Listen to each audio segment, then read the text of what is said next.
স্মরণসভার budget নিয়ে কিছু কথা উঠেছে বা সোশ্যাল মিডিয়ায় সমালোচনা হচ্ছে আমরা দেখতে পাচ্ছি, কিন্তু এটা আসলে একটু বিভ্রান্তি হয়েছে। এখানে 5 কোটি টাকা বলা হয়েছে যে এটার জন্য অনুমোদন দেওয়া হয়েছে, নট যে 5 কোটি টাকাই খরচ হবে এই প্রোগ্রামে। 5 কোটি টাকার মধ্যে খরচ করতে বলা হয়েছে। শহীদদের যে স্মরণসভা হওয়ার কথা, সেই স্মরণসভাটি হচ্ছে আমরা বলেছিলাম যে আমাদের যে স্বাস্থ্য মন্ত্রণালয় কর্তৃক যেই লিস্ট তালিকা করা হচ্ছে, তো সেই তালিকার উপর ভিত্তি করে কিন্তু এই স্মরণসভাটি করা হবে। সেটা একটা সম্ভাব্য তারিখ হচ্ছে 14ই সেপ্টেম্বর ঠিক করা হয়েছিল, বা তার আশেপাশে কোনো একটা তারিখ। তো ওই তালিকাটা যেহেতু অনগোয়িং, সেই জন্য 14 তারিখেই স্মরণসভাটি করা হচ্ছে না। মূলত তালিকাটি আরও চূড়ান্ত হলে এই তালিকার উপর ভিত্তি করে আমরা শহীদদের স্মরণসভাটি আয়োজন করব।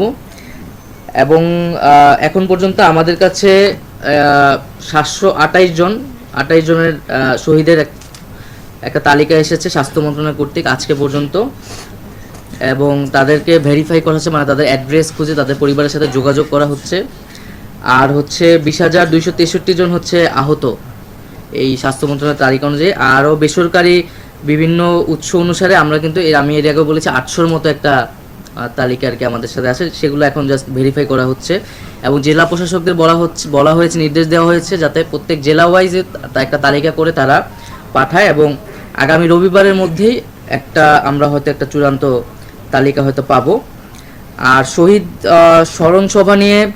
স্মরণসভার বাজেট নিয়ে কিছু কথা উঠেছে বা সোশ্যাল মিডিয়ায় সমালোচনা হচ্ছে আমরা দেখতে পাচ্ছি, কিন্তু এটা আসলে একটু বিভ্রান্তি হয়েছে।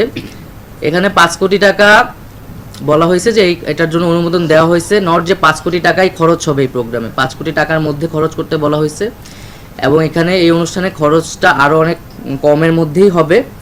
এবং এখানে সিংহভাগ খরচটা মূলত যে 64 জেলা থেকে পরিবারের সদস্যদের নিয়ে আসা ঢাকায়, এবং যারা দূরে তাদেরকে আগের রাতে নিয়ে আসে একটা থাকার ব্যবস্থা, মূলত এই কাজে সিংহভাগ খরচটা কিন্তু এই কাজে যাবে। এখানে কোনো ধরনের সাজসজ্জা বা অতিরিক্ত কোনো খরচের আসলে ব্যবস্থা নেই।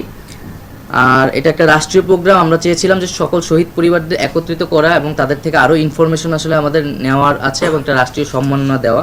তো সেটি খুব দ্রুত সময়ের মধ্যেই আসলে হবে এই তালিকাটি নিশ্চিত হওয়ার মাধ্যমে।